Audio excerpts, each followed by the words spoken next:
इस बार का आम बजट चुनावी मौसम में आ रहा है। 1 फरवरी को बजट पेश होने के 9 दिन बाद ही अब समेत 5 राज्यों में चुनाव हैं। माना जा रहा है इन राज्यों का बजट में खास ध्यान रखा जाएगा।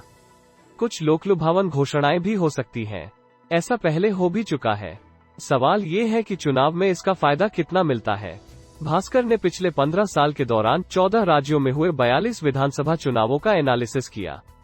ये राज्य बंगाल, तमिलनाडु, असम, केरल, पुडुचेरी, अब पंजाब, उत्तराखंड, मणिपुर, गोवा, ओडिशा, सिक्किम, आंध्र प्रदेश और अरुणाचल प्रदेश हैं।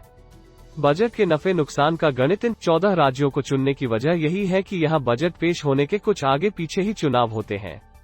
नतीजों के मुताबिक आम बजट के ठीक बाद हुए इन 42 चुनावों में से 18 में उस पार्टी की सरकार नहीं बनी जो पहले से सत्ता में थी। 13 में सत्तारूढ़ पार्टी को फायदा हुआ और 11 बार बजट का चुनाव नतीजों पर कोई असर नहीं पड़ा। चौंकाने वाली बात यह भी है कि जिन 18 चुनावों में नुकसान हुआ उनमें से 15 बार कांग्रेस और 3 बार भाजपा शिकार बनी। वहीं जिन 13 चुनावों में फायदा हुआ उनमें 9 बार भाजपा और 4 बार कांग्रेस की हिस्सेदारी रही।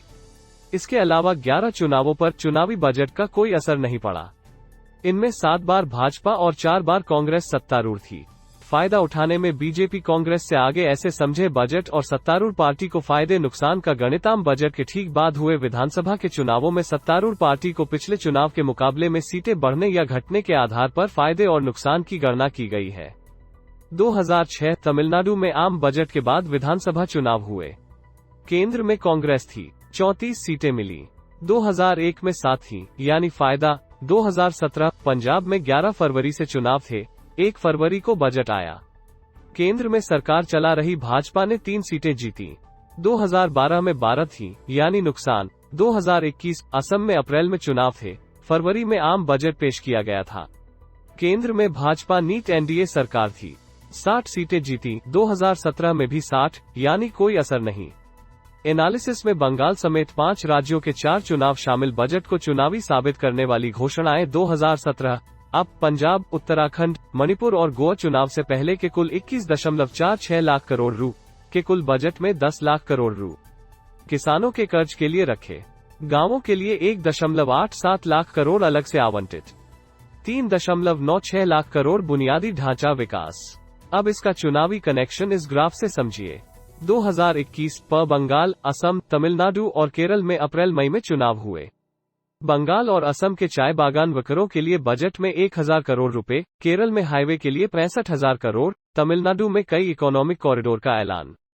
3 बातें जो जानना जरूरी हैं।